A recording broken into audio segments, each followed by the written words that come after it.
राजस्थान में उपचुनाव के दौरान 13 नवंबर को एक थप्पड़ की गूंज से पूरी सियासत में खलबली मच गई है। ये थप्पड़ कांड टोंक की देवली उनियारा विधानसभा सीट से सामने आया है। यहाँ उपचुनाव के लिए मतदान के दौरान नरेश मीणा ने एसडीएम अमित चौधरी को थप्पड़ जड़ दिया। पुलिस बचाने के लिए भागती रही, जूझती रही, लेकिन नरेश मीणा इतने आवेश में थे कि उन्होंने आव देखा ना ताव और थप्पड़ मार दिया, जिसके बाद इस थप्पड़ कांड का वीडियो जमकर वायरल हुआ। एसडीएम को थप्पड़ मारने के बाद नरेश मीणा फरार हो गया, जिसके बाद पुलिस ने नरेश मीणा की गिरफ्तारी के लिए मोर्चा संभाल लिया, जिसका मीणा के समर्थकों ने विरोध करना शुरू कर दिया। मामला इतना बढ़ा कि नरेश मीणा के समर्थकों ने पुलिस पर ही हमला बोल दिया, जिससे समरावता गांव में हालात बिगड़ गए। नरेश मीणा के समर्थकों ने जमकर पथराव और आगजनी की और पुलिस की कई गाड़ियां व मोटरसाइकिलों को भी फूंक दिया। भीड़ को तितर बितर करने के लिए पुलिस को इसके जवाब में आंसू गैस के गोले तक दागने पड़ गए। हालांकि पुलिस ने अब एसडीएम को थप्पड़ मारने वाले आरोपी नरेश मीणा को गिरफ्तार कर लिया गया है। ऐसे में क्या है पूरा मामला, आपको विस्तार से बताते हैं।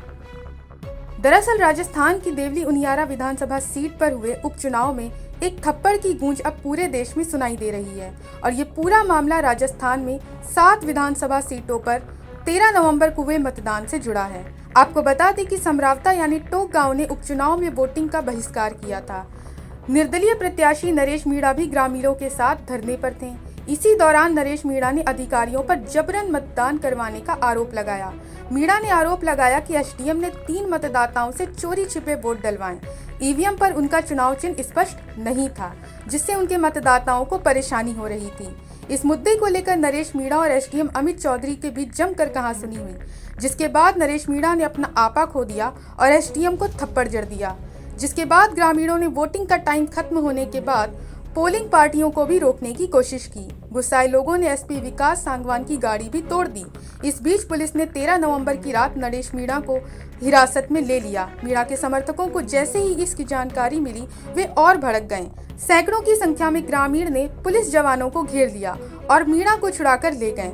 वहीं 14 नवंबर को सुबह करीब 9:30 बजे नरेश मीणा अचानक समरावता गांव पहुंचे और पुलिस पर मारपीट का आरोप लगाने लग गए।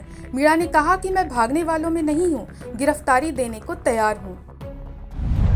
ऐसे में अब आपको बताते हैं कि कौन है ये नरेश मीणा। दरअसल नरेश मीणा 12 जिले के छबड़ा के रहने वाले हैं। उन्हें कांग्रेस नेता सचिन पायलट का बड़ा समर्थक माना जाता है। राजस्थान की देवली उनियारा सीट पर हुए उपचुनाव में नरेश मीणा टिकट मांग रहे थे। हालांकि टिकट नहीं मिलने पर वह बागी हो गए और उन्होंने निर्दलीय उम्मीदवार के रूप में पर्चा दाखिल कर दिया। इसके बाद कांग्रेस पार्टी ने उनसे पर्चा वापस लेने के लिए कहा, लेकिन जब नरेश मीणा नहीं माने तो कांग्रेस ने उन्हें निष्कासित कर दिया। आपको बता दें कि नरेश मीणा पर 2004 से लेकर अब तक 23 से अधिक मामले दर्ज हो चुके हैं, जिनमें से अधिकतर मारपीट, बवाल और सरकारी संपत्ति को नुकसान पहुंचाने के आरोप हैं। पिछले 2 सालों में ही उनके खिलाफ लगभग 9 मामले दर्ज हो चुके हैं। इस बीच टोंक जिले में इस घटनाक्रम के बाद पुलिस की स्थिति और भी सख्त हो गई है। पुलिस और प्रशासन अब उनके खिलाफ कड़ी कार्रवाई की योजना बना रहे हैं। समरावता गांव में भारी पुलिस बल तैनात किया गया है।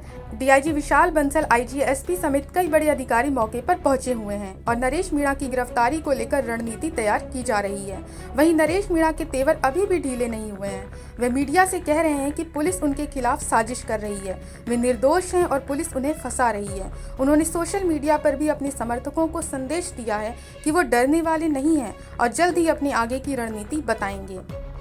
फिलहाल राजनीतिक हलकों में इस घटनाक्रम को लेकर चर्चाएं तेज हो गई हैं। कांग्रेस और अन्य दलों के नेताओं ने इस मामले पर चुप्पी साधी है, जबकि आरएसएस एसोसिएशन के साथ ही तहसीलदार भी पेन डाउन स्ट्राइक पर जाने की चेतावनी दे चुके हैं। ऐसे में सियासी दुनिया में चर्चा का विषय बना ये हमला अभी और कितना तूल पकड़ेगा और इस पर आगे क्या कार्रवाई होगी, इस पर पूरे देश की निगाहें बनी हुई हैं। Bureau report, Punjab Kesari TV. हमसे जुड़े रहने के लिए हमारे YouTube चैनल को सब्सक्राइब करें और नई वीडियो की नोटिफिकेशन के लिए बेल आइकॉन को दबाएं।